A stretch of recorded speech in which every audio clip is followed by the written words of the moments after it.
저는 동급생의 식권 카드를 3년 동안 몰래 충전해 주었습니다. 10년 후 그는 수천억 원 대기업의 총수가 되었고 저는 그의 회사에 면접을 보러 갔습니다. 그가 지나가다 갑자기 멈춰 서서는 비서에게 말했습니다. 이 사람은 제가 직접 면접 보겠습니다. 제 이름은 한지인입니다. 고등학교 1학년 때 박희준을 만났습니다. 그는 개학 일주일 후에 전학을 왔고 담임 선생님의 배정으로 제 옆자리에 앉아 제 짝꿍이 되었습니다. 처음 그를 보았을 때부터 저는 그에게 시선이 갔습니다. 그는 색이 바래도록 빨아입은 교복을 입고 있었고 소매 끝엔 해져 너덜너덜했습니다. 낡은 캔버스 가방을 메고 있는 그의 모습은 새 옷을 입은 주변 친구들과는 확연히 달랐습니다. 박희준은 말이 없었습니다. 늘 고개를 숙이고 책을 읽었고 수업 시간에는 열심히 경청하며 노트를 깔끔하게 정리했습니다. 쉬는 시간에는 책상에 엎드려 쉬거나 도서관으로 향했습니다. 그는 성격이 고립적이어서 친구들과 교류하는 일이 드물었고 반의 단체 활동에도 거의 참여하지 않았습니다. 제가 그의 어려운 상황을 진정으로 알아차린 것은 개학 후 첫 점심시간이었습니다. 학교 식당은 카드로 결제하는 방식이었고 모든 학생은 자신만의 식권 카드를 가지고 있었습니다. 그날 저는 밥을 다 받고 자리를 찾던 중 박희준이 창가에서 망설이는 모습을 보았습니다. 그는 밥만 먹어요? 반찬이라도 추가할까요? 박희준은 고개를 더욱 낮췄습니다. 그릇만 주세요. 아주머니, 맨밥 한 그릇만 주세요. 아주머니, 맨밥 한 그릇만 주세요. 괜찮아요. 맨밥이면 돼요. 저는 그가 맨밥 한 그릇을 들고 구석진 자리에 앉아 무료로 제공되는 김치 국물에 밥을 몇 숟가락 말아 금세 먹어치우는 모습을 보았습니다. 그때 제 마음속에서 아차 하는 생각이 들었습니다. 저 친구는 집안 사정이 좋지 않은가 보구나. 그날부터 저는 그에게 유독 신경을 썼습니다.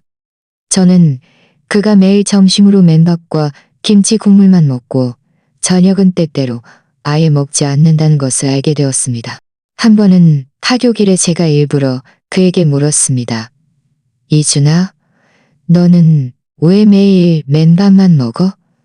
안 배고파? 그는 고개를 들었고 그의 눈빛의 순간 당혹감이 스쳤지만 이내 다시 고개를 숙이며 말했습니다. 나 채소 안 좋아해. 저는 그가 거짓말을 한다는 것을 알았지만 모른 척했습니다. 그때 저희 집은 형편이 괜찮았습니다.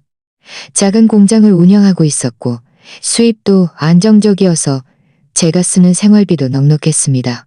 박희준이 매일 배고픔을 참으며 열심히 공부하는 모습을 보니 제 마음이 너무나 좋지 않았습니다. 그날 밤 집에 돌아와 엄마에게 박희준의 사정을 이야기했습니다. 엄마는 한숨을 쉬며 말했습니다. 그 아이 참 힘들겠다. 네가 도울 수 있다면 좀 도와주렴. 저는 고개를 끄덕였고 이미 마음속으로 계획을 세웠습니다. 다음 날 점심시간 박희준이 도서관에 간 틈을 타 몰래 그의 식권 카드에 적힌 학번을 확인했습니다. 그리고 식당 충전소로 달려가 제 식권 카드에 5만 원을 충전소로 달려가 제 식권 카드에 5만 원을 충전하고 그의 학번을 말하며 2만 원을 충전해 주는 거예요. 제 친구인데 부탁받아서 충전해 주었습니다. 충전 아주머니가 물었습니다. 학생, 이 학번에 충전하는 거. 학생, 충전을 마치고 나니 제 마음은 불안하면서도 기대감에 부풀었습니다. 박희준이 제가 충전해 준 것을 알까봐 걱정되면서도 그가 따뜻한 밥을 먹을 수 있기를 바랐습니다. 오후 수업 시간 내내 저는 몰래 그를 관찰했지만 그는 아무런 이상한 기색도 보이지 않았습니다. 저녁 식사 시간이 되어서야 그가 망설이며 창구로 가서 제육볶음과 나물 반찬을 담는 것을 보고서야 저는 안도의 한숨을 쉬었습니다. 그때부터 저는 박희준의 식권 카드에 정기적으로 돈을 충전해 주었습니다. 때로는 2만 원, 때로는 3만 원씩 매번 그가 자리에 없을 때를 틈타 몰래 충전소에서 처리했습니다. 저는 단 한 번도 그에게 이 사실을 말한 적이 없었고 누구에게도 알리지 않았습니다. 한 번은 박이준이 갑자기 저에게 물었습니다. 지은아, 너 이상하다고 생각하지 않아? 내 식권 카드에 왜 항상 돈이 있는 것 같지? 제 마음은 순간 철렁했지만 애써 침착한 척 말했습니다. 그래? 아마 네 집에서 넣어준 거겠지. 그는 고개를 저으며 말했습니다. 우리 집에서는 안 넣어줬어. 저는 웃으며 말했습니다. 그럼 학교에서 주는 보조금인가? 나는 잘 모르겠네. 박이준은 더 이상 묻지 않았지만 그의 눈빛에는 의욕의 그림자가 드리워졌습니다. 저는 그가 뭔가 눈치챘을지도 모른다는 것을 알았지만 제가 한 일이라는 것을 알리고 싶지 않았습니다. 그의 자존심을 상하게 할까봐, 그리고 이 일 때문에 그가 저를 멀리할까봐 두려웠습니다. 그렇게 저는 3년 동안 박이준의 식권 카드에 몰래 돈을 충전해 주었습니다. 그 3년 동안 그의 안색은 점점 좋아졌고 얼굴에도 생기가 돌았습니다. 학업 성적은 꾸준히 전교 1등을 유지했습니다. 그는 여전히 말이 없는 편이었지만 저에게는 확실히 많이 다가왔습니다. 먼저 저에게 문제에 대해 토론하자고 하거나 자신의 노트를 빌려주기도 했습니다. 고등학교 3학년 수능을 앞두고 학업 스트레스가 극심했지만 우리는 서로를 격려하며 함께 문제를 풀고 함께 발전했습니다. 저는 그를 도운 것을 단 한 번도 후회한 적이 없었습니다. 그가 조금씩 나아지는 모습을 보며 제 마음은 누구보다 기뻤습니다. 저는 수능이 끝나고 우리가 같은 대학교에 합격하면 그때의 진실을 말해줄 생각이었지만 수능이 끝난 후 갑작스러운 경고가 제 계획을 송두리째 뒤흔들 줄은 꿈에도 몰랐습니다. 수능이 끝난 날 오후 햇살이 유난히 좋았습니다. 박이준이 먼저 저를 찾아와 점수를 맞춰보자고 했습니다. 우리는 학교 운동장 스탠드에 앉아 답을 맞춰보며 미래의 대학 생활에 대해 이야기했습니다. 그는 서울에 있는 명문대에 가서 금융학을 전공하고 싶다고 말했습니다. 저는 웃으며 말했습니다. 그럼 나도 서울에 있는 학교에 지원해야겠다. 나중에 우리 동문이 될 수도 있잖아. 박이준은 저를 바라보며 눈빛에 한 줄기 빛이 스쳐 지나갔습니다. 좋아, 그럼 약속하는 거다. 그가 그렇게 환하게 웃는 모습을 본 것은 처음이었습니다. 마치 모든 짐을 내려놓은 듯 했습니다. 저는 마음속으로 다짐했습니다. 대학에 가면 꼭 몰래 카드를 충전해준 일을 말해주고 4년 내내 좋은 친구로 지내야지. 하지만 그 기대는 제가 집에 돌아온 그날 밤, 산산조각 그날 밤, 집 문을 열었을 때 평소 바쁘게 움직이던 엄마의 모습은 보이지 않았습니다. 거실은 난장판이었고 낯선 남자 면면이 소파에 앉아 어두운 표정을 짓고 있었습니다. 아빠는 벽 한 구석에 웅크리고 앉아 머리를 움켜쥐고 있었고 엄마는 의자에 앉아 연신 눈물을 닦고 있었습니다. 제 마음은 철렁했고 서둘러 다가가 아빠에게 물었습니다. 아빠, 무슨 일이에요? 이 사람들은 누구예요? 이 사람들은 누구예요? 이 사람들은 누구예요? 이 사람들은 리본넷의 가죽 재킷을 입은 남자가 일어서서 제 앞으로 다가와 차가운 목소리로 말했습니다. 오늘이 마지막 상환일인데 돈을 못 갚으면 이 집은 우리가 가져갈 수밖에 없어. 5억 원이라니. 저는 다리가 후들거렸습니다. 어떻게 그렇게 많은 돈을 빚질 수 있어요? 우리 아빠 공장은 잘 되고 있었잖아요? 아빠는 고개를 들었고 눈은 충혈되어 있었습니다. 지은아, 아빠가 못났어. 공장에서 만든 물건에 문제가 생겨서 거래처에서 손해배상금을 청구했어. 사채까지 빌려 돌려막았는데 이제는 완전히 망했어. 제 머릿속은 텅 비어 웅웅거렸습니다. 공장이 최근에 잘 안 풀린다는 것은 알고 있었지만 이 정도로 심각할 줄은 몰랐습니다. 그 사람들은 거실에서 소리 지르며 돈을 갚거나 매매 계약서에 서명하라고 재촉했습니다. 엄마는 더 심하게 울면서 제 손을 잡고 말했습니다. 지은아, 엄마가 미안해. 이제 우리는 살 곳조차 없을지도 몰라. 저는 눈물을 꾹 참으며 엄마를 뒤로 숨기고 그 사람들에게 말했습니다. 며칠만 더 시간을 주시면 안 될까요? 저희가 어떻게든 돈을 갚을 방법을 찾아볼게요. 우리가 한 달이나 기다려줬어. 더 미루면 이자만으로도 2배가 될 거야. 오늘 돈을 갚거나 내일 우리가 집을 압류하러 오거나 다른 선택은 없어. 말을 마친 그는 사람들을 데리고 문을 쾅 닫고 나갔습니다. 집안은 완전히 조용해졌고 엄마의 울음소리만 남았습니다. 저는 바닥에 웅크리고 앉아 엄마와 아빠를 위로했지만 제 마음은 칼로 베는 듯 아팠습니다. 그날 밤 우리 세 식구는 밤새도록 잠을 이루지 못했습니다. 아빠는 끊임없이 전화로 돈을 빌리려 했지만 전화는 걸고 또 걸어도 거절당하거나 아무도 받지 않았습니다. 더 나쁜 것은 다음 날 아침 아빠가 갑자기 쓰러졌다는 것입니다. 우리는 아빠를 병원으로 옮겼고 의사는 급성 뇌경색이라며 즉시 수술이 필요하다고 했습니다. 수술비는 1,000,000원이 넘는다고 했습니다. 이미 빚더미에 앉은 우리에게는 설상가상이었습니다. 엄마는 미칠 듯이 급해서 여기저기 돈을 빌리러 다녔지만 아무도 우리를 도와주려 하지 않았습니다. 저는 병상에 혼수 상태로 누워있는 아빠와 초췌해진 엄마의 얼굴을 보며 어려운 결정을 내렸습니다. 며칠 후 수능 성적이 발표되었습니다. 저는 꽤 좋은 성적을 받았고 명문대 합격선을 훨씬 넘었습니다. 박이준과 약속했던 그 명문대에 충분히 합격할 수 있는 성적을 받았고 우리 학교이과 수서운 성적을 받았고 우리 학교이과 수석이었습니다. 그가 저에게 전화를 걸어 흥분된 목소리로 말했습니다. 지은아, 우리 같은 학교에 갈 수 있겠다. 이미 우리 집에도 말했는데 다들 엄청 지지해줘. 그의 기쁜 목소리를 들었는데 다들 엄청 지지해줘. 전화 저편의 목소리가 순간 침묵했습니다. 한참 후에 그가 조심스럽게 물었습니다. 왜? 혹시 점수가 부족해? 괜찮아. 다른 학교를 선택해도 돼. 같은 도시이기만 하는데. 점수 문제는 아니야. 저는 콧물을 들이마시며 최대한 목소리를 평온하게 들이마시며 내가 도울 일은 없어. 내가 도울 일은 없어. 내가 도울 일이 생겼어. 내가 도운 일이 생겼어.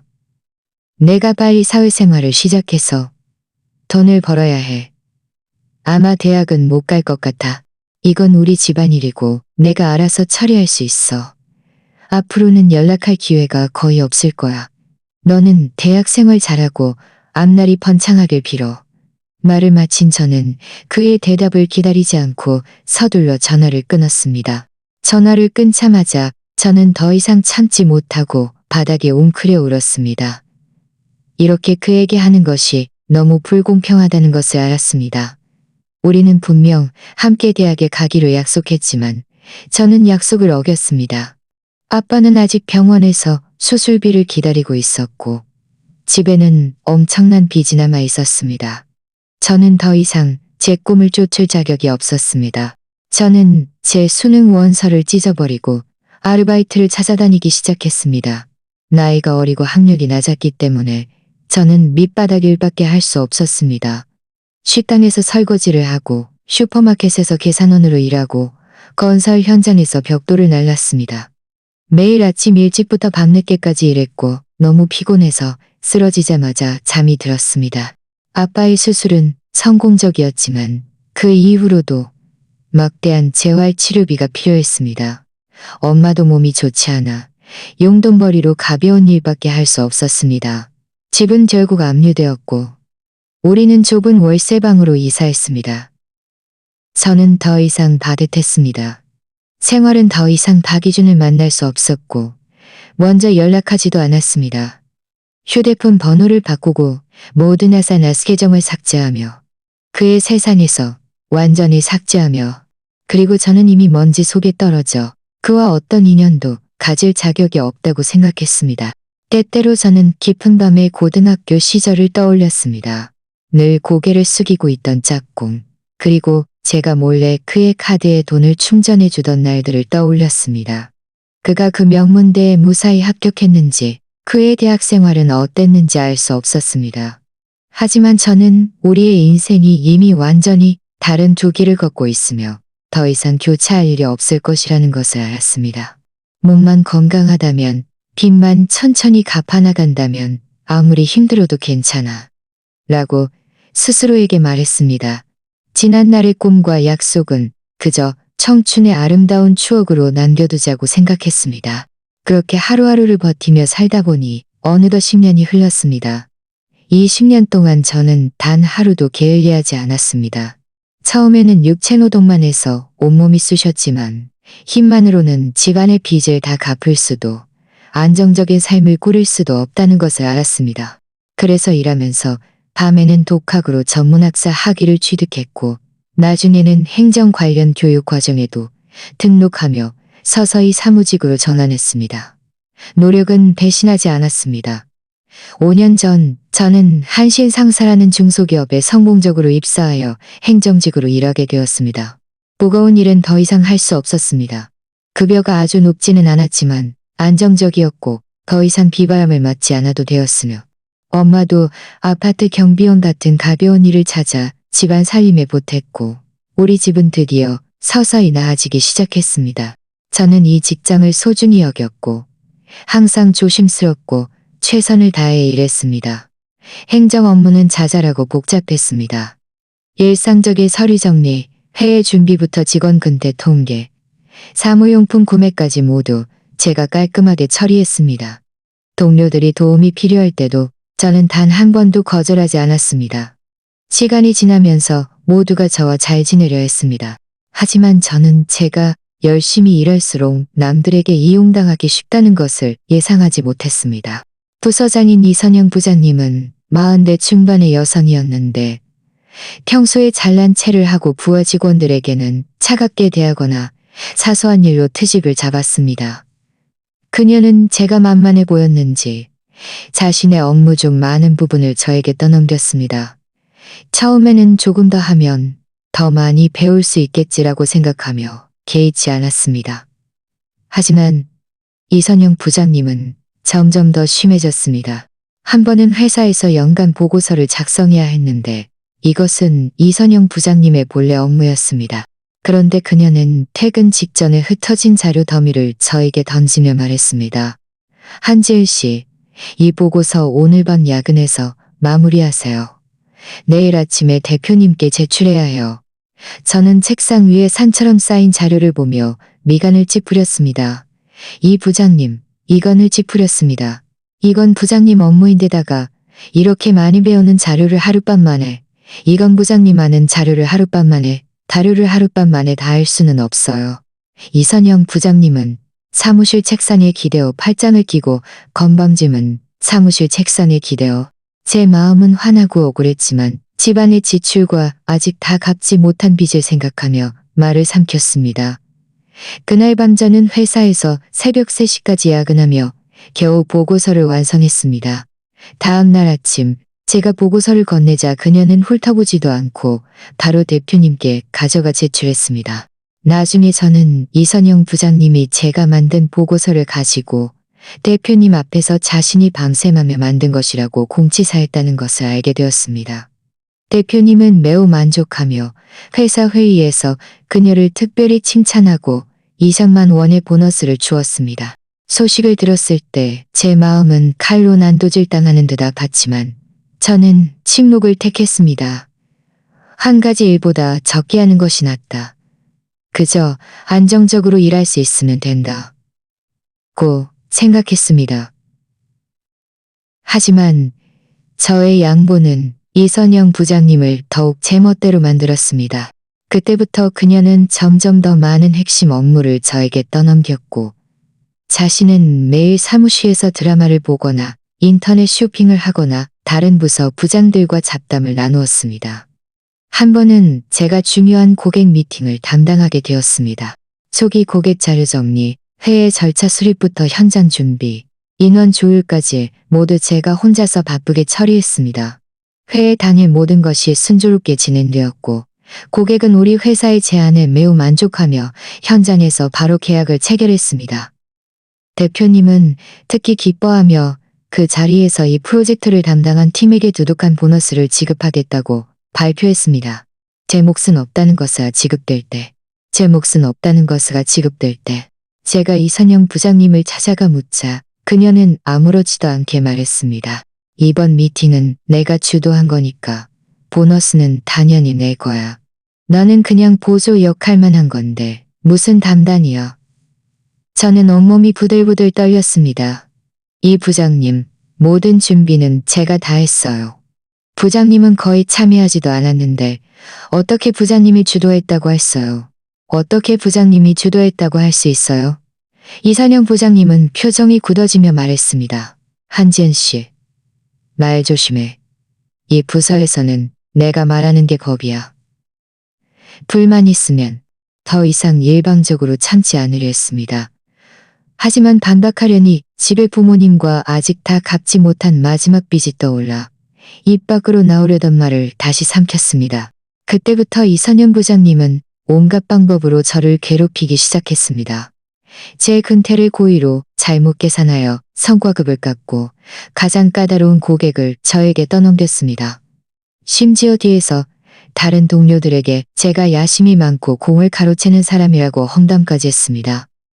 동료들은 제가 억울하다는 것을 알았지만 이선영 부장님이 부서장이었기 때문에 아무도 저를 변호해주지 못했습니다.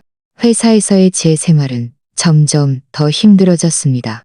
한 번은 며칠 연속 야근으로 몸이 너무 안 좋아 감기에 걸려 39도까지 열이 났습니다.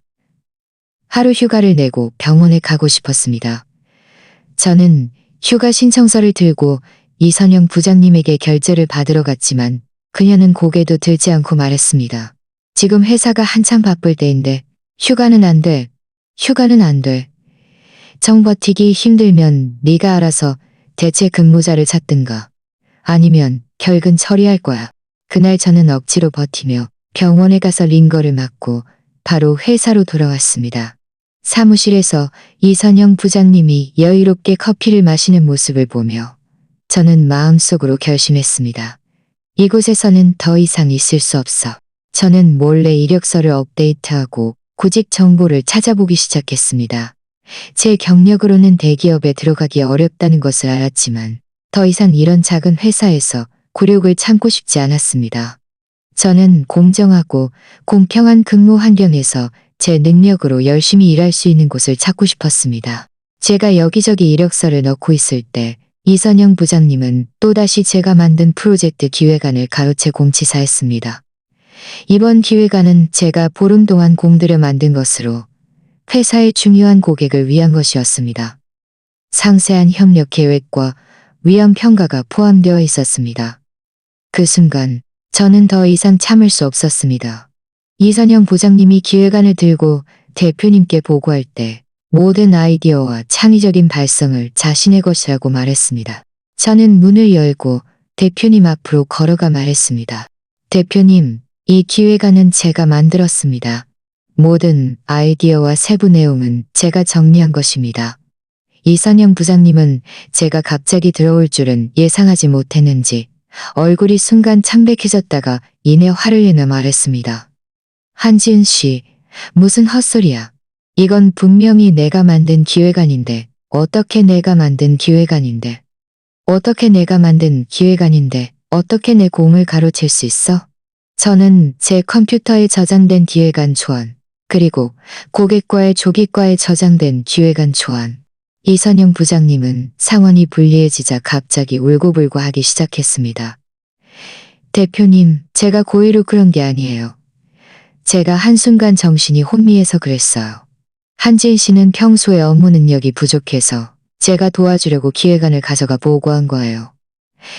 저는 비웃으며 말했습니다. 이 일 더 이상 못하겠어요. 이 부장님, 제가 능력이 있는지 없는지는 동료들이 다 알아요.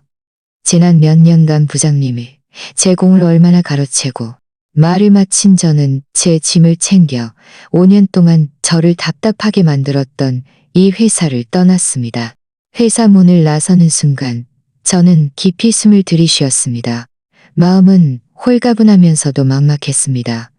홀가분한 것은 드디어 이선영 부장님의 억압에서 벗어나 더 이상 굴욕을 참지 않아도 된다는 것이었고, 막막한 것은 앞으로 어떻게 나아가야 할지, 만족스러운 직장을 찾을 수 있을지 알 수 없었기 때문이었습니다. 하지만 저는 아무리 힘들어도 물러설 수 없다는 것을 알았습니다. 부모님께 더 나은 삶이다. 한신 상사를 그만둔 후 저는 이틀 동안 휴가를 가졌습니다. 하나는 답답했던 마음을 정리하기 위함이었고, 다른 하나는 이력서를 수정하는 데 집중하기 위함이었습니다.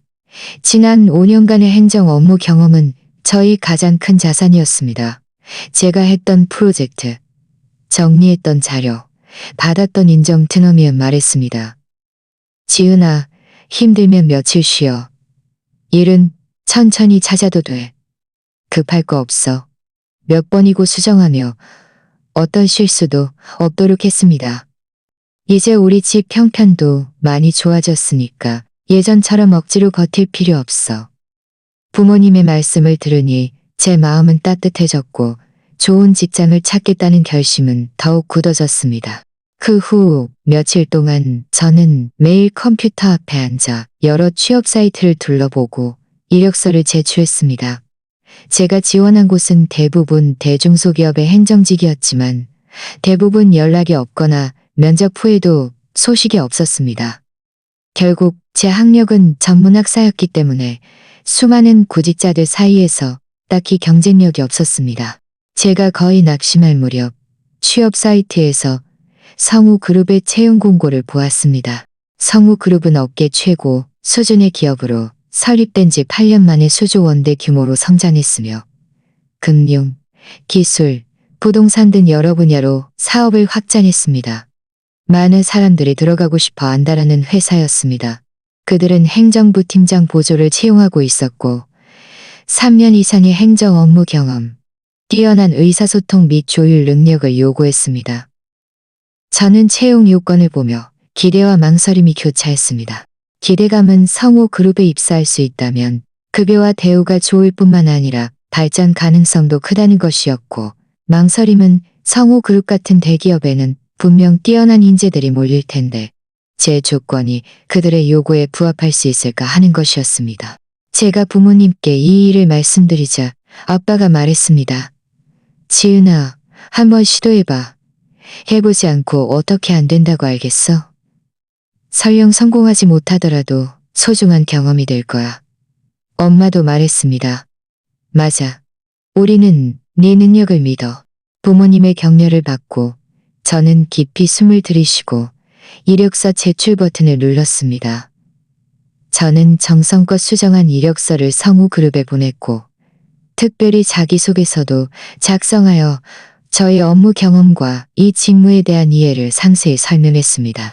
이력서를 제출한 후에도 제 마음은 계속 불안했습니다. 면접 연락을 기다리면서도 다시 실망할까봐 두려웠습니다. 그런데 3일 후 성우그룹 인사부에서 전화가 왔습니다. 전화 저편에서는 부드러운 여성의 목소리가 들렸습니다. 안녕하세요. 한지은 씨 맞으십니까? 저희는 행정부 팀장 보조 직무에 지원하신 이력서를 받았습니다.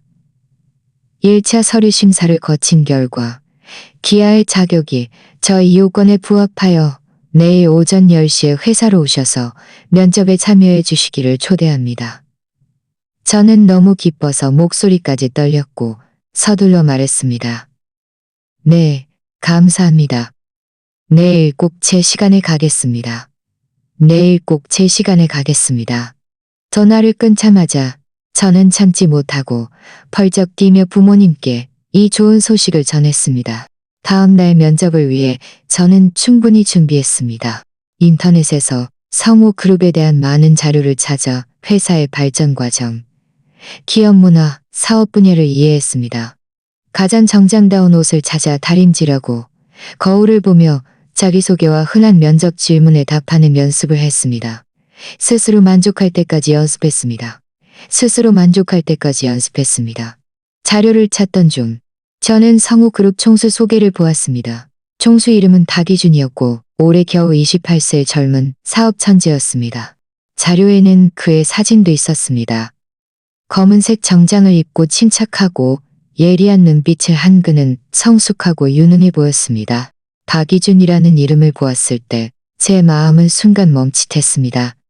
왠지 모르게 이 이름이 너무나 익숙하게 느껴졌습니다. 어디선가 들어본 것 같았습니다. 아무리 해도 떠오르지 않았습니다. 자세히 생각해 보려 했지만 아무리 해도 떠오르지 않았습니다.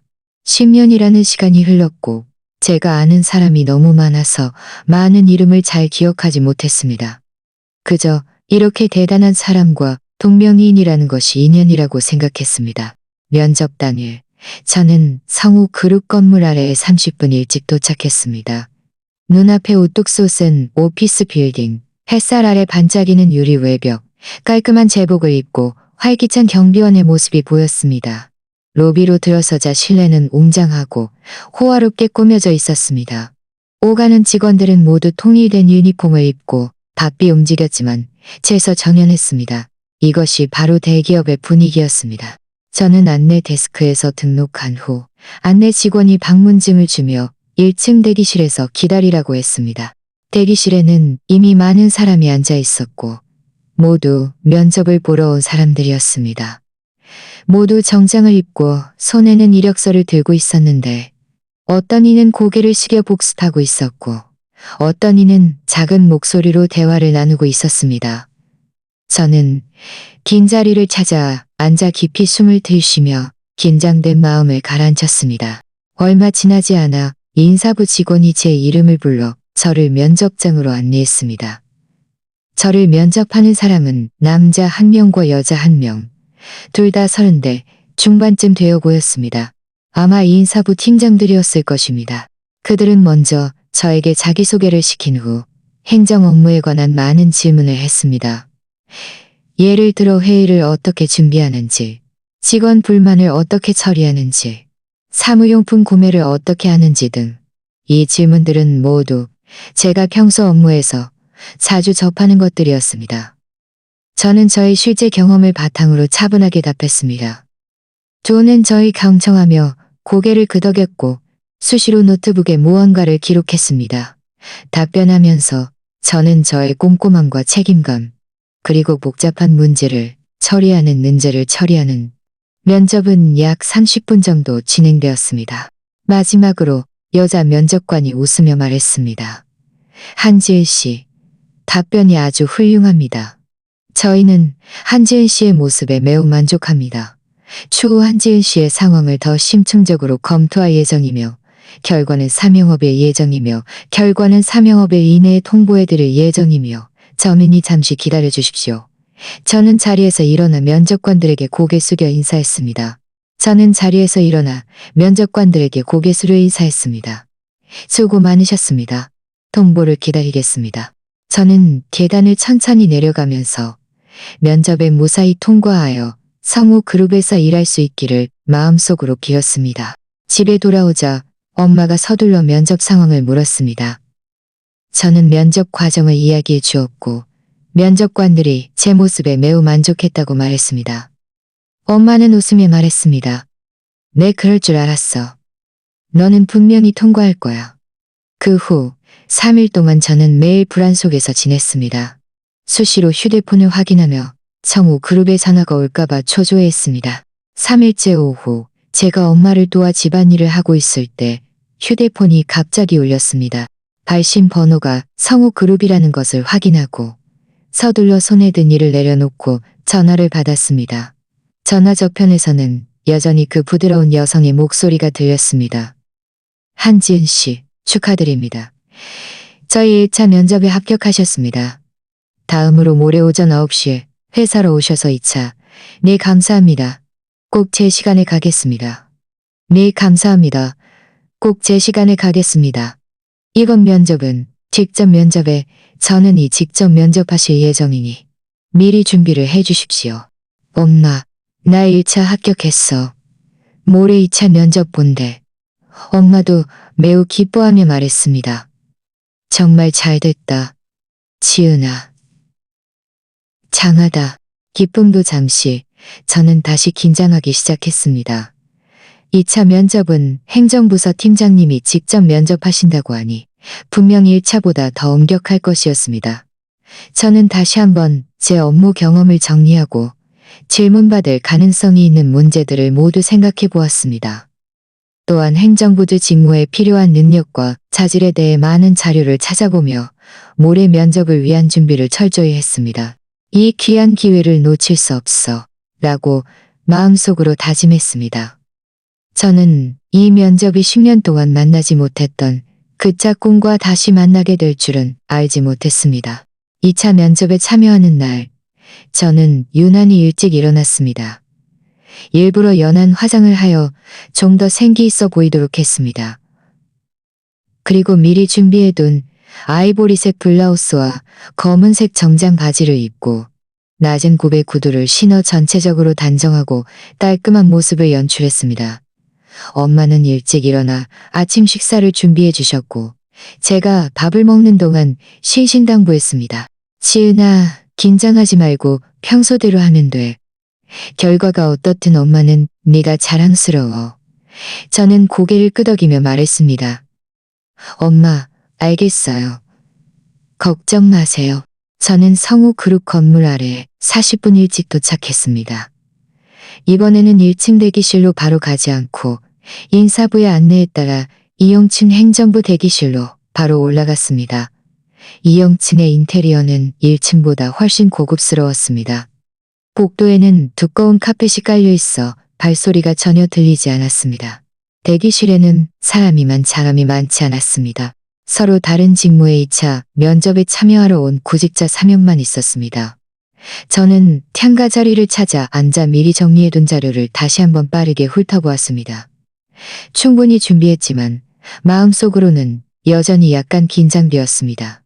상호 그룹의 행정팀장 면접이었으니 만약 합격한다면 저의 1과 3 모두 새로운 단계로 올라설 것이기 때문이었습니다. 대기실의 전자 스크린에는 제 이름이 3번째로 표시되어 있었습니다. 앞에 두 구직자는 차례로 면접실로 불려 들어갔고 각 면접은 약 20분 정도 진행되었습니다. 저는 밖에서 면접실 안에서 들려오는 말소리를 어렴풋이 들을 수 있었지만 구체적인 내용은 들리지 않았습니다. 저는 눈을 감고 몇 번 심호흡을 하며 마음을 가라앉히려고 노력했습니다. 바로 그때 복도 끝에서 규칙적인 발소리가 들려왔고 누군가 낮은 목소리로 보고하는 소리도 들렸습니다. 저는 호기심에 눈을 뜨고 소리가 나는 쪽을 바라보았습니다. 한 무리의 사람들이 한 남자를 에워싸고 걸어오고 있었습니다. 그 남자는 가장 앞에 서 있었는데 맞춤 제작된 짙은 회색 정장을 입고 있었고 키가 훤칠하고 침착한 분위기를 풍겼습니다. 그의 옆에는 정장 차림의 회사 고위 임원 몇 명이 따르고 있었고 서류철을 든 비서가 걸으면서 그에게 업무를 보고하고 있었습니다. 저는 원래 무심코 흘려보던 시선이었지만 제 시선이 그 남자의 얼굴에 닿는 순간 온몸이 굳어버렸습니다. 그 얼굴은 익숙하면서도 낯설었습니다. 익숙한 것은 눈썹과 눈매의 윤곽이 고등학교 시절 짝꿍과 닮았다는 것이었고 낯선 것은 지금의 그는 예리한 눈빛과 강렬한 아우라를 풍기고 있어 그 시절 말없이 색바른 교복을 입었던 소년과는 전혀 다른 사람이었기 때문이었습니다. 제 심장은 순간적으로 빠르게 뛰었고 마음속에서 한 가지 생각이 미친 듯이 솟아올랐습니다. 설마 그 사람인가? 하지만 저는 곧 고개를 저으며 제가 너무 과민 반응한다고 생각했습니다. 세상에 동명이인이 그렇게 많고 좀 닮았다고 해서 이렇게 우연히 제 고등학교 짝꿍이 성우 그룹의 총수일 리가 없다고 생각했습니다. 제가 이런저런 생각을 하고 있을 때 그 무리의 사람들은 이미 대기실 근처에 도착해 있었습니다. 비서가 멈춰 서서 남자에게 말했습니다. 박 총수님, 여기가 행정부 면접 대기실입니다. 옆이 행정부인데 둘러보시겠습니까? 박 총수님이라는 호칭에 제 심장은 또 한 번 찰렁했습니다. 저는 그 남자를 뚫어지게 보았는데 그가 손을 살짝 흔들며 말했습니다. 아니, 됐어. 마침 지나가는 길에 잠시 보고 가는 거야. 그의 목소리는 낮고 힘찼으며 익숙한 질감이 느껴져 그가 박이준이라는 확신이 더욱 강해졌습니다. 10년 만에 만난 그는 이렇게 대단한 사람이 되어 슈조원대 대단한 사람이 되어 그의 우리는 함께 대학에 가기로 약속했지만 지금 그는 피라미드의 정상에 서 있었고 저는 그저 평범한 구직자일 뿐이었습니다. 그에게 인사할 용기조차 없었습니다. 저는 서둘러 고개를 숙이고 자료를 정리하는 척하며 그가 저를 알아보지 못하게 하려 했습니다. 결국 우리는 10년 동안 연락하지 않았으니 그는 저를 기억조차 못할 수도 있었습니다. 설령 기억한다 해도 지금 우리의 신분 차이로는 할 말도 없었습니다. 저는 그에게 그 시절 패기 넘치던 한지은이 지금 이렇게 평범하게 살고 있다는 것을 알리고 싶지 않았습니다. 하지만 예상치 못하게 그의 시선은 여전히 저에게 머물렀습니다. 예리한 시선이 제 머리 위에 멈춰 있는 것을 느꼈고 온몸이 불편했습니다. 저는 너무 긴장해서 손바닥에 땀이 났고 그가 빨리 지나가기를 마음속으로 빌었습니다. 약 1여 초가 지났을까 그가 발걸음을 멈추는 소리가 들렸고 이내 옆에 있던 비서에게 말했습니다. 이 사람 제가 직접 면접 보겠습니다. 이 말은 제 귓가에 벼락처럼 터져 나왔습니다. 저는 벌떡 고개를 들고 믿을 수 없다는 듯 그를 바라보았습니다. 그도 저를 바라보고 있었는데 그의 눈빛에는 탐색하는 듯한 시선과 제가 알 수 없는 복잡한 감정이 담겨 있었습니다. 비서는 잠시 멈칫하며 서둘러 말했습니다. 네, 박총수님. 그런데 이 한지은 씨는 행정부 팀장 보조 면접을 보러 오셨고 원래 행정비팀장 보조 면접을 보러 오셨고 원래 행정팀장님이 면접하기로 되어 있었습니다. 네, 총수님이 면접하기로 되어 있었습니다. 괜찮아. 행정팀장님은 다른 사람들 먼저 면접하게 하고 행정팀장님은 다른 사람들 먼저 가게 하고 한지은 씨, 저를 따라와 주십시오. 박 총수님께서 직접 면접하실 예정입니다. 저는 자리에서 꼼짝 않고 앉아 있었습니다. 머릿속은 텅 비어 있었고 주변의 다른 구직자들도 놀란 표정으로 저를 바라보았습니다. 그들의 눈빛에는 의아함과 부러움이 가득했습니다. 그들은 평범한 행정부조 구직자를 왜 그룹 총수가 직접 면접하는지 이해하지 못했을 것입니다. 박이준은 떠나지 않고 멀지 않은 곳에 서서 저를 바라보고 있었습니다. 저는 그의 시선을 마주하며 오만가지 않은 곳에 서서 저는 그의 시선을 마주하며 저는 깊이 숨을 들이쉬고 자리에서 일어나 비서에게 말했습니다. 네, 알겠습니다. 수고스럽게 해드려 죄송합니다. 저는 비서의 뒤를 따라 박이준 옆을 천천히 지나갔습니다.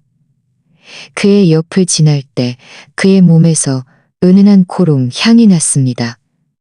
그 시절 세탁 비누 향을 풍기던 소년과는 확연히 달랐습니다. 저는 그를 감히 쳐다보지 못하고 고개를 숙인 채 빠르게 걸어갔습니다. 박이준의 사무실은 2층 가장 안쪽에 있었고 한 층의 절반을 차지하고 있었습니다. 사무실은 매우 넓었고 간결하면서도 호화롭게 꾸며져 있었습니다. 통유리창 밖으로는 번화한 도시, 풍경이 펼쳐져 있었습니다. 비서는 저를 사무실 문 앞까지 데려다주며 말했습니다. 한지은 씨, 들어오세요. 박 총수님께서 곧 오실 겁니다. 말을 마친 그녀는 돌아서서 떠났습니다. 저는 사무실로 들어서서 떠났습니다. 저는 사무실로 들어서서 제자리에 섰습니다. 손발을 어디에 두어야 할지 몰랐습니다. 주위를 둘러보니 벽에는 몇 점의 값비싼 그림이 걸려 있었고 책상 위에는 노트북과 서림이 걸려 있었고 책상 위에는 노트북과 서림이 걸려 있었고 얼마 지나지 않아 박이준이 들어왔습니다. 그는 아무렇지 않게 사무실 문을 닫고 책상 뒤로 가서 앉더니 맞은편 의자를 가리키며 말했습니다. 앉으세요. 그의 목소리는 매우 평온했고 어떤 감정도 읽을 수 없었습니다. 저는 천천히 앉아 손을 무릎 위에 걸 수 없었습니다. 긴장해서 심장이 터져 나올 것 같았습니다. 그가 왜 저를 직접 면접하는지, 저를 알아본 것인지, 아니면 그저 저를 아쉽게 느낀 것인지, 그저 이 면접이 평범하게 흘러가지 않을 것이라는 것만 알았습니다. 저는 의자에 허리를 꼿꼿이 세우고 앉아 박희준을 감히 쳐다보지 못하고 책상만 응시했습니다. 사무실은 무서울 정도로 고요했고 우리 둘의 숨소리와 창밖에서 간혹 들려오는 자동차 소리만 들렸습니다. 이 침묵은 저를 더욱 긴장시켰고 손바닥에 땀이 점점 더 많이 맺혔습니다. 약 1분 정도 지났을까 박희준이 천천히 입을 열어 이 침묵을 깼습니다. 그는 면접에 관한 어떤 질문도 하지 않고 바로 본론으로 들어갔습니다. 한지은 씨, 우리 10년 만에 만났네요. 그가 정확히 제 이름을 부르는 것을 듣고 제 마음은 철렁했습니다. 그가 저를 알아본 것이 확실했습니다. 저는 천천히 고개를 들고 그의 시선을 마주하며 작은 목소리로 말했습니다. 박희준, 오랜만이야. 그는 저를 바라보았고 그의 눈빛 속 예리함이 조금 누그러지며 복잡한 감정이 더해졌습니다. 여기서 당신을 만날 줄은 몰랐네요. 그동안 잘 지냈어요? 저는 씁쓸하게 웃으며 말했습니다. 네, 잘 지냈어요. 그저 평범하게 살고 있었을 뿐이에요. 오히려 당신이 이렇게 대단한 사람이 되어 회사를 이렇게 크게 키울 줄은 정말 몰랐네요. 대단하다. 그가 낮은 목소리로 되뇌더니 서랍에서 정교한 상자 하나를 꺼내 책상 위에 놓고 천천히 제 앞으로 밀어주었습니다. 만약 그 시절 누군가 몰래 나를 도와주지 않았다면 나는 아마 대학도 마치지 못했을 거고 오늘날의 성과도 없었을 겁니다. 저는 그가 무슨 의미로 하는 말인지 몰라 의아하게 상관도 없었을 겁니다.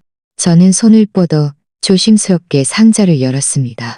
안에는 값비싼 물건은 없었고 그저 이미 누렇게 변색된 식권 카드 한 장만 있었습니다. 이 식권 카드를 본 순간 저는 온몸이 굳어버렸습니다.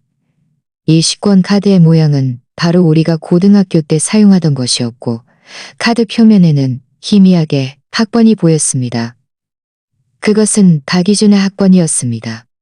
제 심장은 순간적으로 쿵 하고 떨어졌습니다. 그가 이 식권 카드를 계속 보관하고 있었다니. 박희준의 목소리가 다시 들려왔습니다. 약간 갈라진 목소리였습니다. 고등학교 3년 동안 내 식권 카드에는 늘 이상하게 돈이 있었어요. 처음에는 학교 보조금인 줄 알았는데 나중에 일부러 선생님께 여쭤보니 그런 정책은 없다고 하시더군요. 그때부터 누군가 몰래 나를 돕고 있다는 것을 알았죠. 저는 고개를 숙이고 그를 감히 쳐다보지 못하며 작은 목소리로 말했습니다. 저는 그저 당신이 그때 너무 힘들다고 생각했을 뿐이에요. 그는 매일 맨밥만 먹으면서 공부할 자료를 살 뿐이에요. 그는 한숨을 쉬며 말했습니다. 그때 우리 부모님은 이혼하셨고 나는 할머님은 이혼하셨고 만약 누군가 내 식권 카드에 돈을 넣어주지 않았다면 나는 아마 고3을 버티지 못했을 거고 이상적인 대학에 합격하는 것은 꿈도 못 꿨을 겁니다. 그는 잠시 멈췄다가 계속해서 말했습니다. 그때부터 나는 당신을 의심했어요. 왜냐하면 당신 말고는 아무도 나에게 먼저 말을 걸거나 노트를 빌려주거나 밥을 먹었는지 신경 써주지 않았으니까요. 한 번은 내가 일부러 당신에게 물었을 때 당신은 학교 보조금이라고 말했죠. 나는 당신이 나에게 심리적 부담을 주고 싶지 않아서 그랬다는 것을 알았기 때문에 더 이상 묻지 않았습니다. 저는 고개를 들고 놀란 듯 그를 바라보았습니다. 그때부터 저를 의심했어요? 그는 고개를 끄덕이며 말했습니다. 네. 그때부터 나는 나중에 능력이 생기면 반드시 당신을 찾아 보답하겠다고 결심했습니다. 수능이 끝난 후 나는 당신과 제대로 이야기하고 싶었는데 당신에게 전화를 걸었더니 당신은 대학에 안 간다고 말하고는 서둘러 전화를 끊었죠. 다시 걸어보니 없는 번호라고 나왔습니다. 나는 여기저기 찾아다녔지만 당신 소식을 찾을 수 없었습니다. 이 10년 동안 나는 당신을 찾는 것을 포기하지 않았어요. 사람을 시켜 당신의 행방을 수소문했지만 계속 결과가 없었죠. 회사 면접 대기실에서 당신을 만날 줄은 꿈에도 몰랐습니다. 그의 말을 들으며 제 마음은 오만 가지 감정으로 뒤섞였습니다. 제가 그때 했던 작은 행동이 그에게 이렇게 오랫동안 기억될 줄은 몰랐습니다. 그가 10년 동안 저를 찾아다녔을 줄은 더더욱 몰랐습니다. 저는 콧물을 들이마시며 말했습니다. 저는 그때 집안에 좀 안 좋은 일이 생겨서 어쩔 수 없이 대학 가는 것을 포기했어요. 휴대폰 번호를 바꾸고 모든 SNS 계정을 삭제한 것은 그저 과거와 완전히 결별하고 싶어서였어요. 저의 어려운 상황을 다른 사람들에게 알리고 싶지 않았어요. 박이준은 저를 바라보았고 그의 눈빛에는 안타까움이 가득했습니다. 그동안 분명 많이 힘들었겠죠. 저는 웃으며 말했습니다. 다 지난 일이에요. 지금은 몸도 건강하고 집안 빚도 다 갚았어요. 모든 것이 천천히 나아지고 있어요. 이번에 성우그룹에 면접 온 것도 좋은 직장을 찾아 열심히 일하고 싶어서였어요. 그는 고개를 끄덕이며 말했습니다. 잘 됐다면 떠나지 마세요. 행정부 팀장 보조는 당신에게 더 좋은 직책을 마련해 주겠습니다. 저는 서둘러 말했습니다. 안 돼요. 박이준. 저는 당신의 인맥으로 취직할 수 없어요. 제 능력으로 직장을 찾고 싶어요. 그래야 마음이 편해요. 그래야 마음이 편해요. 그의 눈빛은 단호했습니다. 이건 인맥이 아니에요. 당신이 그의 나를 도와주었으니 내가 당신에게 보답하는 것은 당연한 일입니다. 게다가 나는 당신의 이력서도 받고 당신의 업무 경험도 풍부하고 능력도 뛰어나요. 충분히 더 좋은 직책을 감당할 수 있습니다. 내가 당신에게 마련해주는 직책은 당신에게 마련해주는 직책은 당신에게 마련해주는 직책은 당신의 직책은 당신의 주저라고. 나는 단지 당신의 젤이에요. 나는 단지 당신에게 더 좋은 발판을 제가 더 말하려 하자 그는 손을 대고 하는 것뿐입니다. 구체적인 직책은 인사부에서 당신에게 연락할 겁니다. 그의 거부할 수 없는 눈빛을 보며 제 마음은 감동과 갈등으로 뒤섞였습니다. 감동한 것은 그가 저의 좋은 점을 계속 기억하고 보답하려 한다는 것이었고, 갈등한 것은 그 시절의 일 때문에 우리 관계가 달라지는 것을 원치 않았기 때문이었습니다. 저는 깊이 숨을 들이쉬며 말했습니다. 박이준, 좋은 의도를 쉬며 말했습니다. 박이준, 좋은 의도는 감사하지만 저는 여전히 정상적인 면접 절차를 통해 좋아, 당신의 선택을 존중하겠습니다. 그렇다면 우리는 정상적인 면접 절차대로 진행하죠. 하지만 내가 직접 당신의 면접관이 될 겁니다. 말을 마친 그는 제 이력서를 들고 진지하게 읽기 시작했습니다. 사무실은 다시 조용해졌지만 이번 침묵은 이전의 긴장감 대신 따뜻함이 더해졌습니다. 저는 그의 진지한 옆모습을 보며 마음속으로 생각했습니다. 10년이 지났지만 그는 많이 변했어. 성숙하고 강해졌지만 그 본연의 진실함은 변하지 않았어. 박예준이 저를 직접 면접하는 과정은 매우 순조로웠습니다. 그는 공허한 이론적인 질문 대신 행정 업무의 실제 상황과 결합하여 많은 구체적인 처리 방안을 물었습니다. 예를 들어 여러 부서, 단의 회의 충돌을 어떻게 효율적으로 조율하는지, 완벽한 사무용품 구매 장부를 어떻게 구축하는지 등. 이 모든 것은 제가 한신 상사에서 5년 동안 행정 업무를 하며 쌓은 경험이었습니다. 저는 제 생각과 방법을 차분하게 설명했습니다. 면접이 끝난 후 그는 저에게 직접 말했습니다. 한지인 씨, 면접에 합격했습니다. 당신의 업무 경험을 고려하여 행정부 부팀장 직책을 맡아주십시오. 급여는 이전의 2배입니다. 다음 주 월요일 정식으로 출근하세요. 저는 순간 멈칫하며 서둘러 말했습니다. 행정부 부팀장이요? 너무 높은 자리가 아닐까요? 제가 감당하지 못할까봐 걱정돼요. 박이준은 웃으며 말했습니다. 무슨 문제라도 생기면 바로 나를 찾아오세요. 나는 당신이 이전에 만든 프로젝트 기획안을 보았는데 그의 인정을 받자 제 마음은 훨씬 편안해졌습니다. 저는 고개를 끄덕이며 말했습니다. 네, 알겠습니다. 열심히 일해서 당신의 신뢰를 저버리지 않겠습니다. 월요일 출근 날 인사부 직원이 저희 입사수속을 도와주었고 회사 환경을 안내해 주었습니다. 행정부 동료들은 모두 매우 친절하게 저에게 인사를 건넸습니다. 행정부 팀장님은 50대 중반의 김현숙 부장님이었는데 성격이 매우 온화했습니다. 그녀는 제 손을 잡고 말했습니다. 한부 팀장님, 소문으로만 듣던 분이시네요. 박 총수님께서 특별히 저에게 부팀장님 업무 적응을 많이 도와주라고 당부하셨어요. 저는 웃으며 말했습니다. 김 부장님, 앞으로 잘 부탁드립니다. 처음 며칠 동안은 확실히 적응하기 어려웠습니다. 성우그룹은 한신 상사보다 규모가 훨씬 컸고 행정 업무 절차도 더 체계적이고 복잡했습니다. 다행히 김 부장님과 동료들이 모두 친절해서 제가 모르는 것이 있으면 그들에게 물어보면 인내심 있게 답해 주었습니다. 저도 120%의 노력을 기울여 매일 회사에 일찍 출근하고 밤에는 야근함의 자료를 정리하고 모든 업무 절차를 최대한 빨리 익혔습니다. 제가 새로운 업무에 서서히 적응하고 있을 때 예상치 못한 사람이 저를 찾아왔습니다. 그날 제가 퇴근하여 회사 건물을 나서자 이선영 부장님이 문 앞에 팔짱을 끼고 서서 저를 불쾌한 표정으로 바라보고 있었습니다. 제 마음은 철렁했습니다. 이곳에서 그녀를 만날 줄은 몰랐습니다. 저는 그녀와 얽히고 싶지 않아서 못 본 척 앞으로 걸어갔습니다. 하지만 이선영 부장님은 빠르게 저를 쫓아와 가로막으며 말했습니다. 한지은 씨, 대단하시네요. 한신을 그만두고 이렇게 좋은 성우 그룹에 들어와서 부팀장까지 됐으니. 저는 차갑게 말했습니다. 당신과는 상관없는 일이에요. 비켜주세요.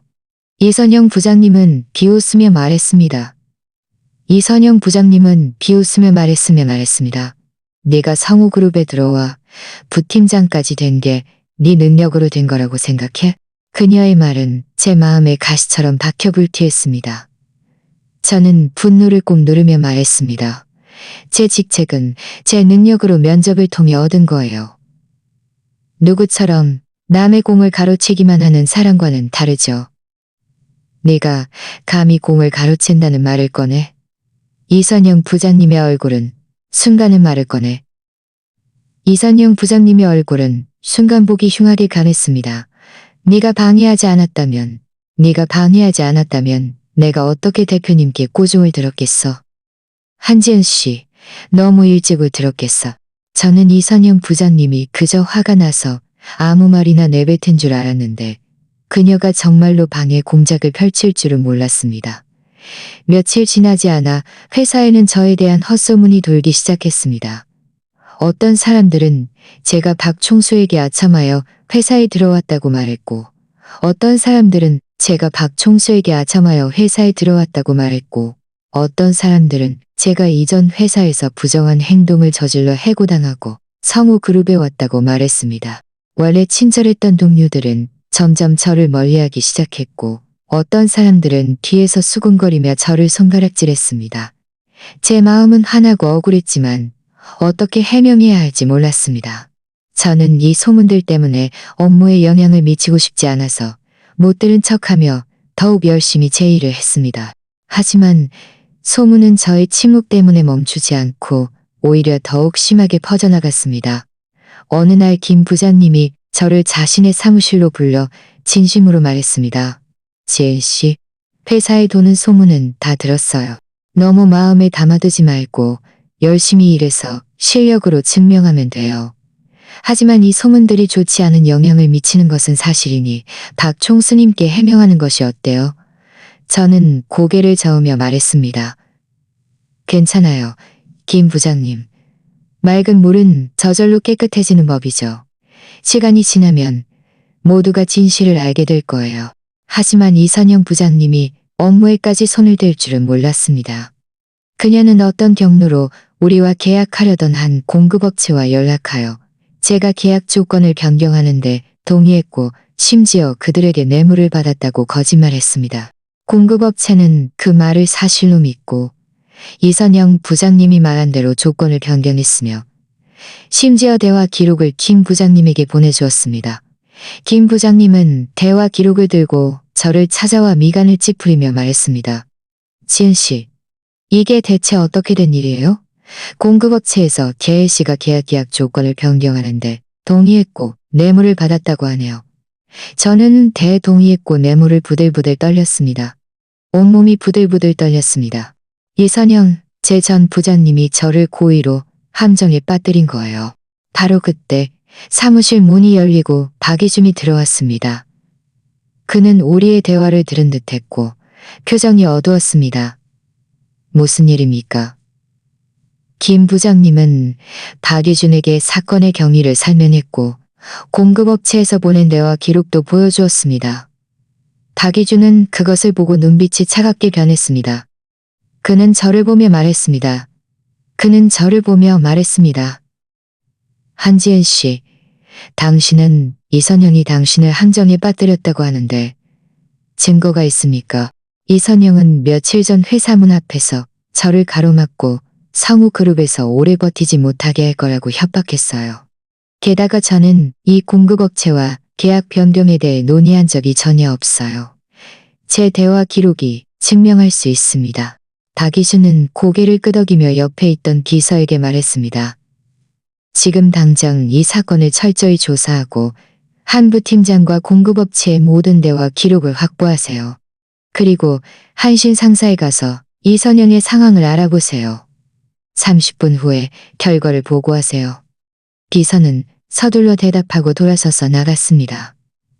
박이준은 저를 보며 말했습니다. 두려워하지 마세요. 성우그룹은 열심히 일하는 그 누구도 억울하게 만들지 않을 겁니다.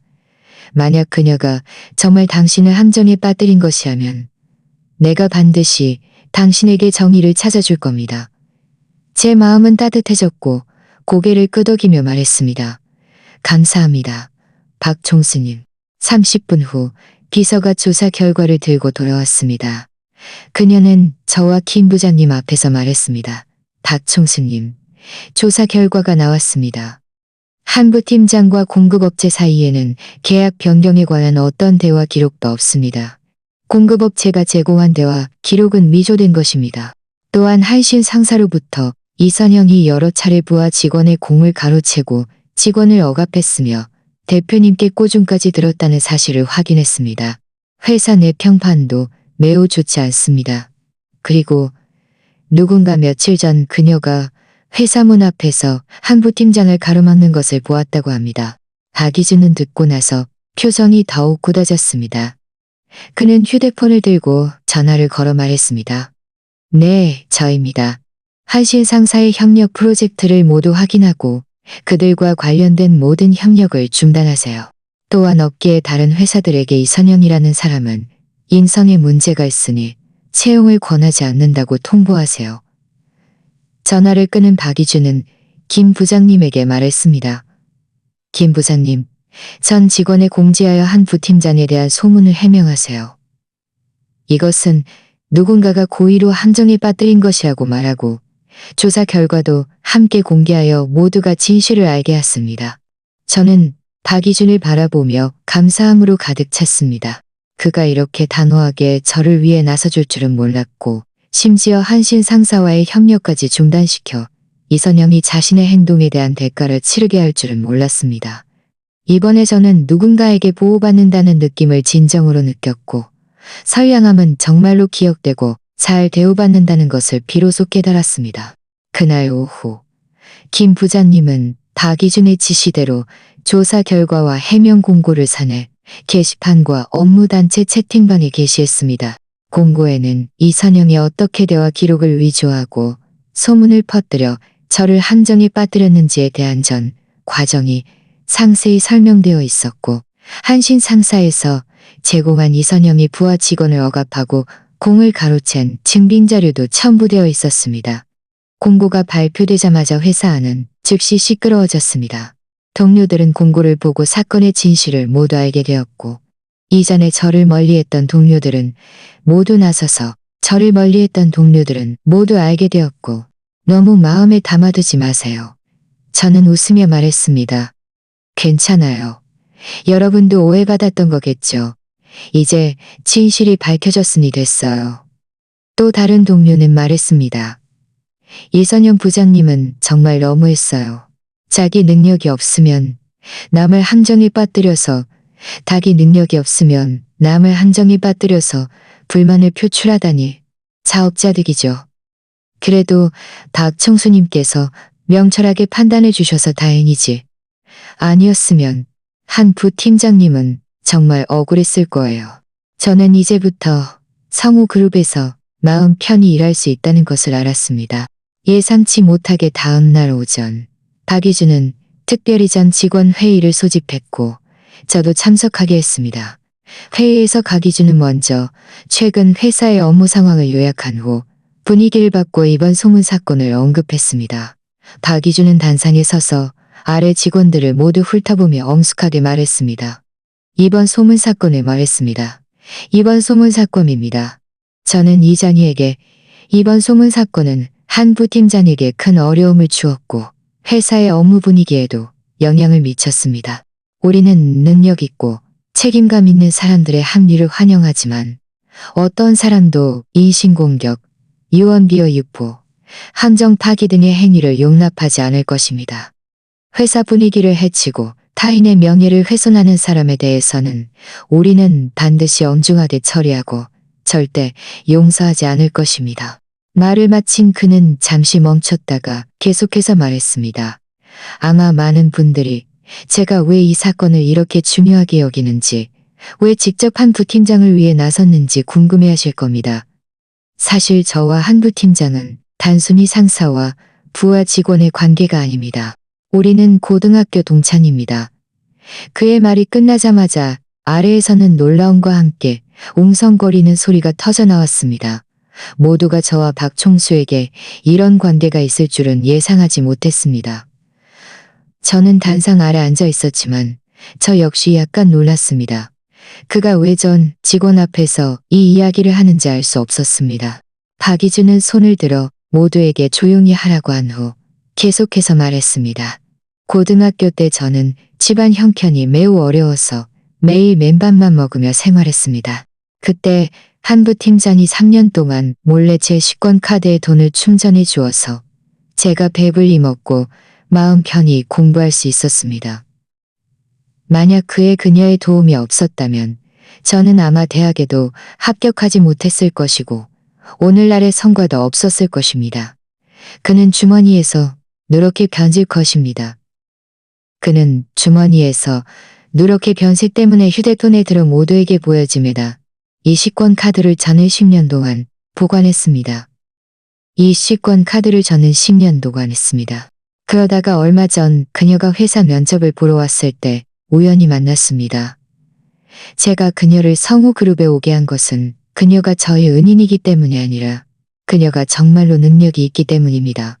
저는 그녀의 이력서를 보았고 그녀의 면접 모습을 보았으며 그녀의 면접 모습을 보았으며 그녀의 면접 모습을 보았으며 그녀의 면접 모습을 보았으며 그녀의 업무 능력도 직접 검증했습니다. 행정부 부팀장 직책에 완전히 걸맞습니다. 이번에 이선현이 그녀가 부정한 수단으로 입사했다고. 저는 여러분이 앞으로 그녀에게 많이 배우고 자신의 일을 잘하는 동시에 주변 사람들에게도 더 많은 관심을 가져주기를 바랍니다. 박희준의 말이 끝나자마자 아래에서는 오래와 같은 박수갈채가 터져나왔습니다.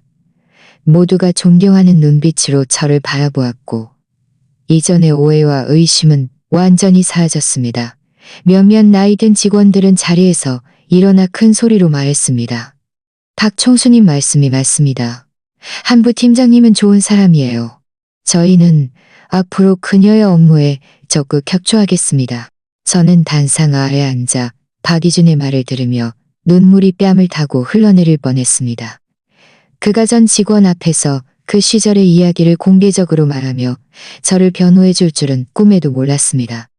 이 순간 저의 모든 억울함과 불안감은 감동으로 변했습니다. 그가 이렇게 한 것은 저의 억울함을 씻어주는 것뿐만 아니라 제가 회사에서 당당하게 고개 들고 마음 편히 일할 수 있도록 하기 위함이라는 것을 알았습니다. 직원 회의가 끝난 후 많은 동료들이 저에게 다가와 인사를 건네며 저에 대한 존경심을 표현했습니다. 김 부장님은 제 손을 잡고 말했습니다. 지은 씨, 이런 감동적인 이야기가 있었다니 정말 착한 아이네요. 앞으로 도움이 필요한 일이 있으면 언제든지 저에게 말하세요. 저는 웃으며 말했습니다. 감사합니다, 김 부장님. 그리고 여러분도 감사합니다. 앞으로 열심히 일해서 여러분의 신뢰를 저버리지 않겠습니다. 바로 그때 제 휴대폰이 울렸습니다. 휴대폰을 보니 낯선 번호였습니다. 저는 잠시 망설이다 전화를 받았습니다. 전화 저편에서는 익숙하면서도 낯선 목소리가 들려왔습니다. 이선영이었습니다. 이선영의 목소리는 울먹였습니다. 한지은 씨, 제가 잘못했습니다. 제가 유언비어를 퍼뜨려 당신을 함정에 빠뜨린 것을 후회합니다. 당신이 박총수님께 말씀드려서 저를 한 번만 용서해 주시면 안 될까요? 저는 지금 직장을 찾을 수 없고 한신 상사에서도 해고당했어요. 정말 막다른 골목에 몰렸어요. 저는 차갑게 말이 올 거라고 생각하지 않을 거예요. 이선영 씨, 이 모든 것은 당신은 스스로 자초한 결과입니다. 당신은 당신의 행동에 책임을 자초한 결과입니다. 말을 마친 저는 전화를 끊었습니다. 전화를 끊고 나서 제 마음에는 조금의 동정심도 없었습니다. 이것은 이선영이 받아야 할 당연한 대가라는 것을 알았습니다. 그녀는 자신의 이익을 위해 수단과 방법을 가리지 않고 다른 사람에게 상처를 주었고 결국 스스로 그 대가를 치르게 된 것입니다. 소문의 괴롭힘이 해결되자 저는 더욱 열심히 업무에 몰두했습니다. 김 부장님의 도움과 동료들의 협력 덕분에 저는 행정부 부팀장 내 모든 업무에 빠르게 익숙해졌고 모든 업무를 질서 정연하게 처리했습니다. 박이준은 가끔 행정부에 와서 업무를 둘러보았고 제가 일을 잘 처리하는 것을 보면 고개를 끄덕이며 미소 지으며 저에게 격려를 주었습니다. 저는 저의 새로운 삶이 시작되었다는 것을 알았습니다. 그 시절의 선량함은 저에게 소중한 우정을 안겨주었고 더 나은 발전의 발판을 마련해 주었습니다.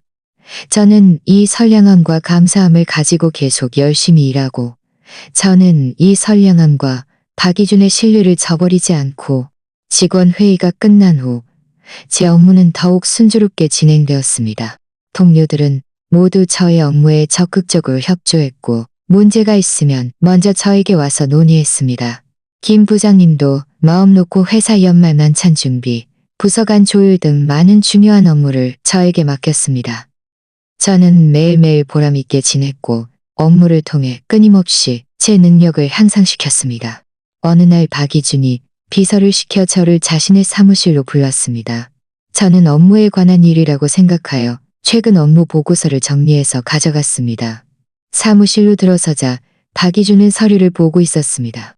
제가 들어오는 것을 보고 그는 손에 든 펜을 내려놓고 맞은편 의자를 가리키며 말했습니다.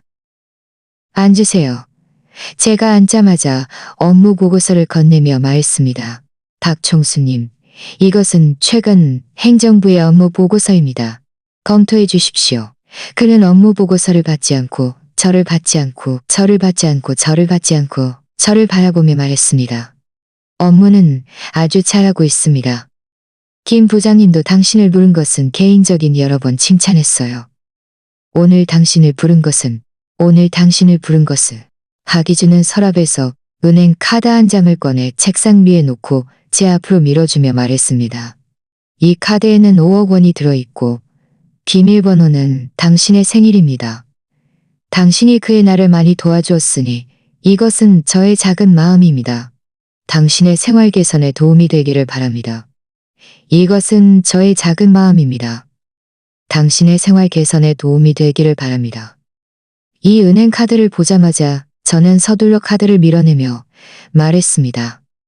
박이준, 이 돈은 받을 수 없어요. 제가 그의 당신을 도움받을 수 없어요.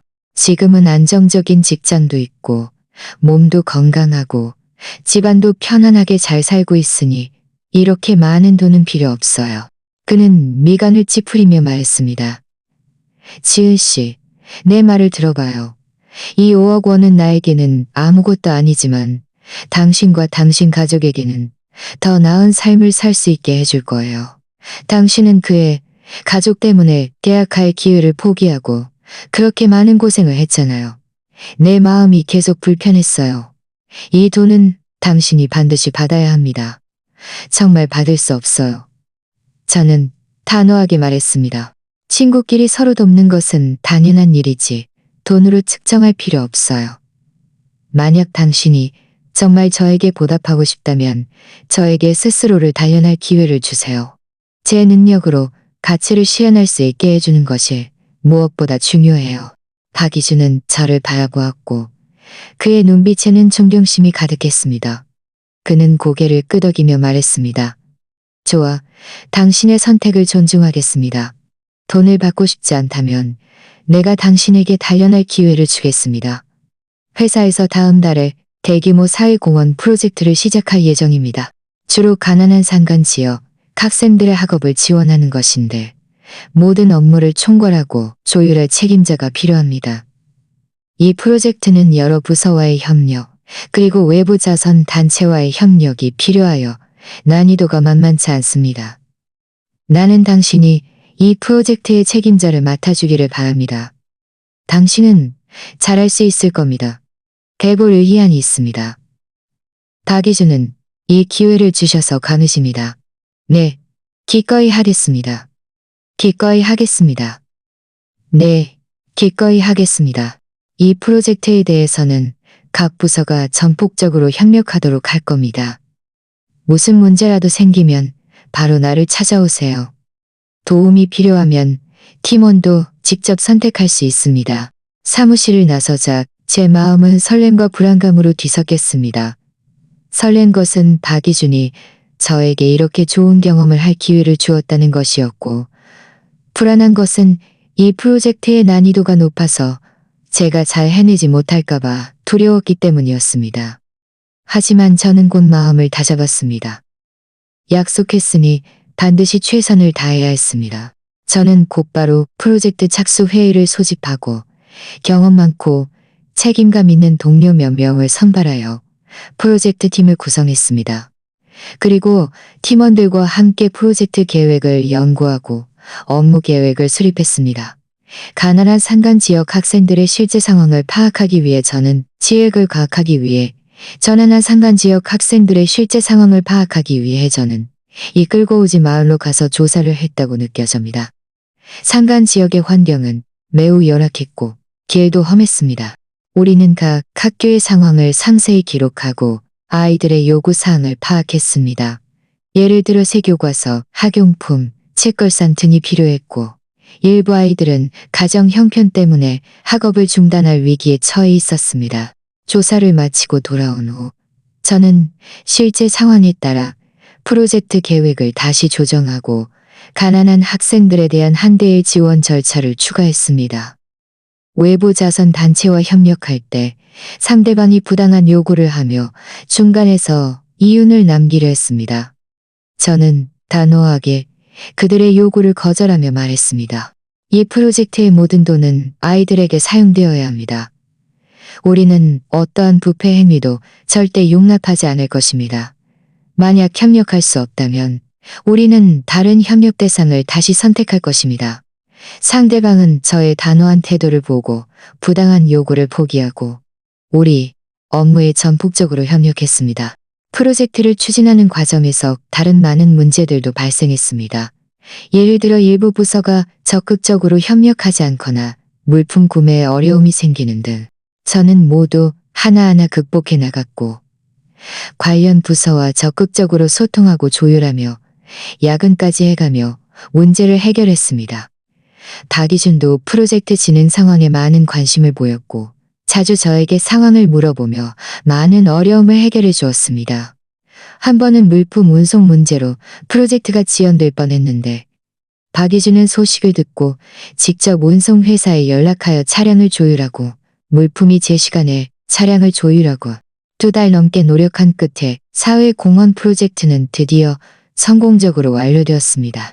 우리는 산간 지역의 10개 학교의 교과서, 학용품, 책걸상 등의 물품을 기부했고 200명이 넘는 가난한 학생들에게 한대의 지원을 제공하여 그들의 학업 문제를 해결하는 데 도움을 주었습니다. 프로젝트가 끝난 후 우리는 성과 발표회도 개최하여 언론 기자들을 초대했습니다. 발표회 당일 많은 지원을 받은 학생들과 학부모들이 특별히 찾아와 우리에게 감사 인사를 전했습니다. 저는 나중에 언니처럼 열심히 공부해서 다른 사람들을 돕는 사람이 될 거예요.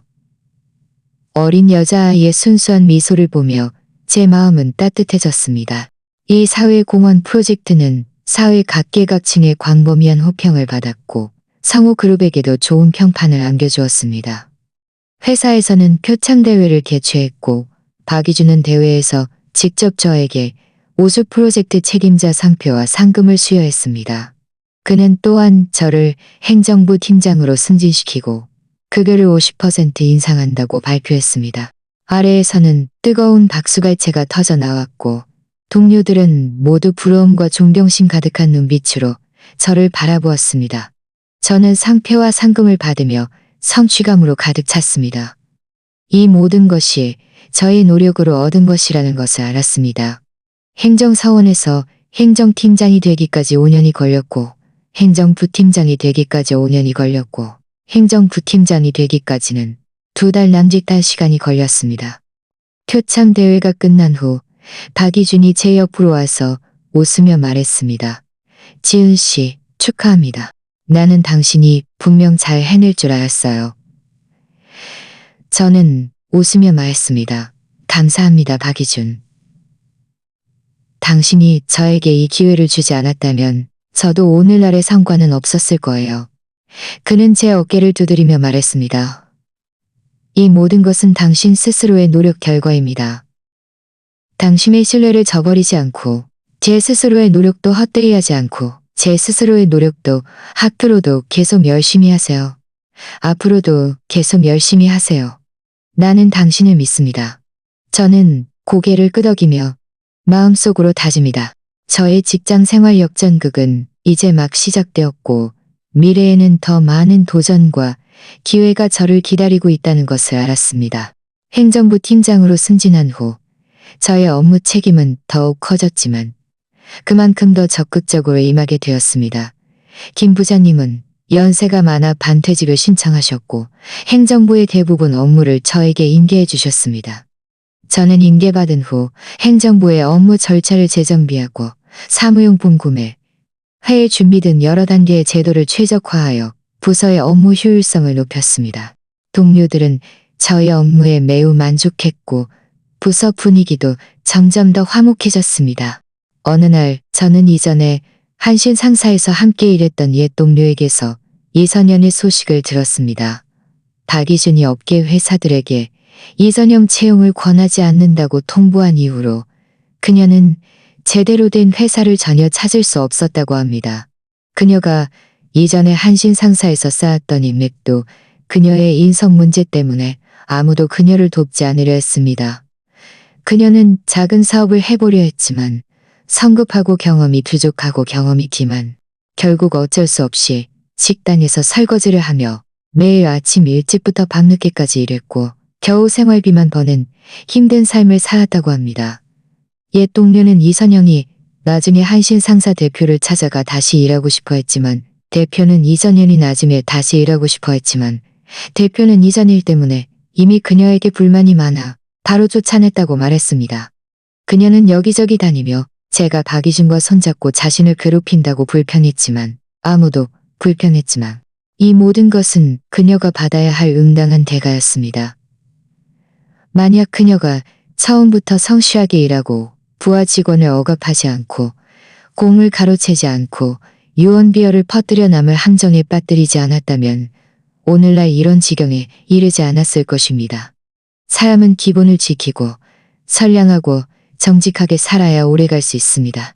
저는 더 많은 에너지를 일과 생활에 쏟았습니다. 부모님은 제가 사업적으로 성공하는 모습을 보고 특히 기뻐하셨고 자주 저에게 좋은 사람을 만나라고 재촉하셨습니다. 저는 웃으며 그들에게 말했습니다. 인연이 닿으면 자연히 만나게 될 거예요. 지금은 우선 일을 잘하고 부모님과 더 많은 시간을 보내고 싶어요. 박이준은 가끔 저와 몇몇 고등학교 동창들과 함께 모임을 가졌습니다. 동창회에서는 고등학교 시절의 옛 이야기를 꺼내며 모두가 감회에 젖었습니다. 동창들이 저와 박이준의 관계를 묻자 박이준은 늘 웃으며 말했습니다. 지은이는 저의 은인이자 가장 좋은 친구입니다. 만약 그녀가 저를 돕지 않았다면 오늘날의 저는 없었을 겁니다. 그 시절 절 존경하며 저는 웃으며 말했습니다. 저는 그저 작은 일을 했을 뿐이에요. 이렇게 큰 영향을 미칠 줄은 몰랐죠. 사실 제 마음속으로는 선량함은 결코 작은 일이 아니라고 생각합니다. 당신의 작은 선한 일, 한 사람의 운명을 바꿀 수도 있습니다. 마치 그 시절 제가 박이준의 식권 카드를 충전해 준 것이 그저 손쉬운 일이었지만 그가 마음 편히 공부하고 결국 자신의 꿈을 실현할 수 있게 해준 것처럼 한 번은 모임이 끝난 후 박이준이 저를 집까지 바래다 주었습니다. 가는 길에 그가 말했습니다.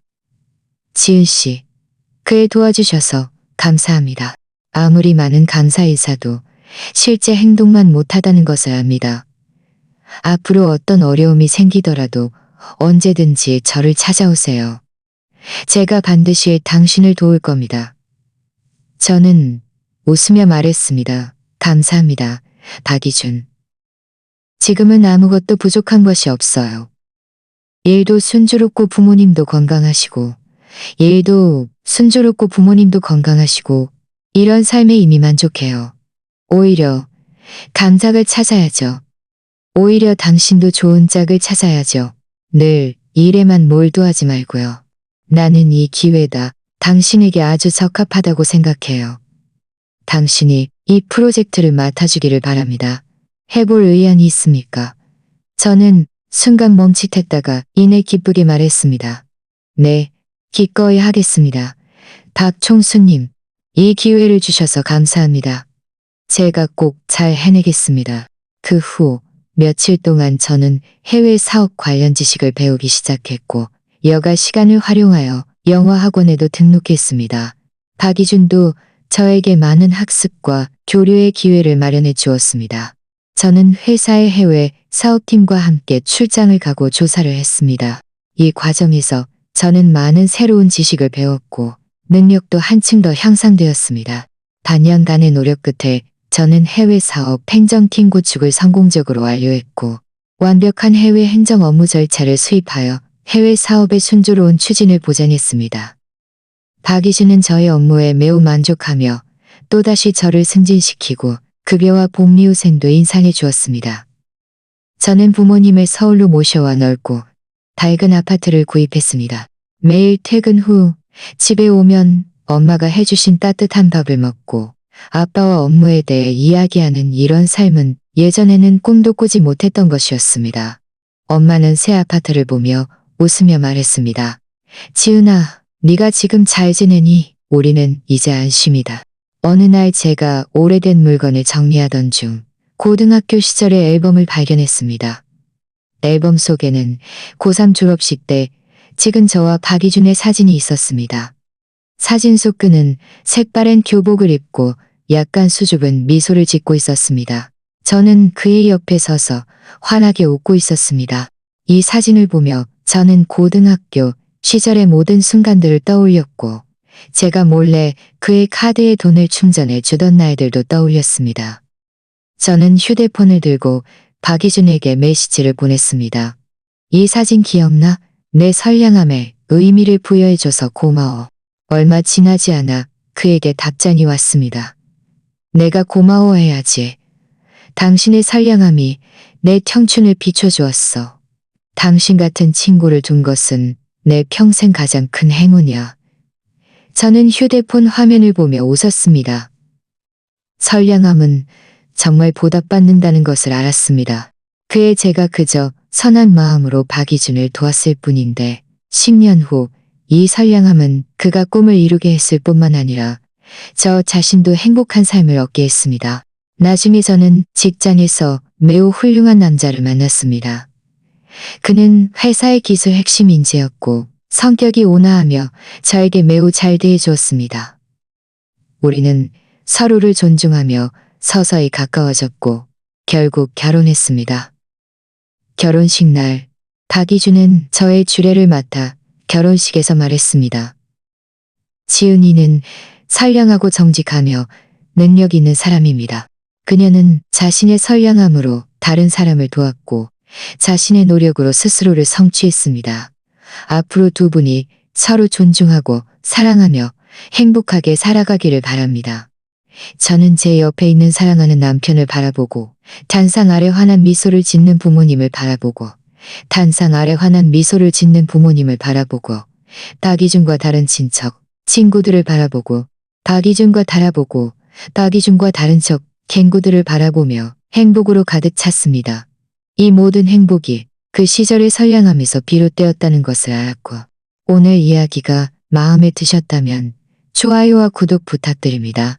또 어떤 유형의 이야기를 보고 싶으신지 댓글로 여러분의 생각을 공유해 주세요. 계속해서 좋은 이야기를 들려드리겠습니다.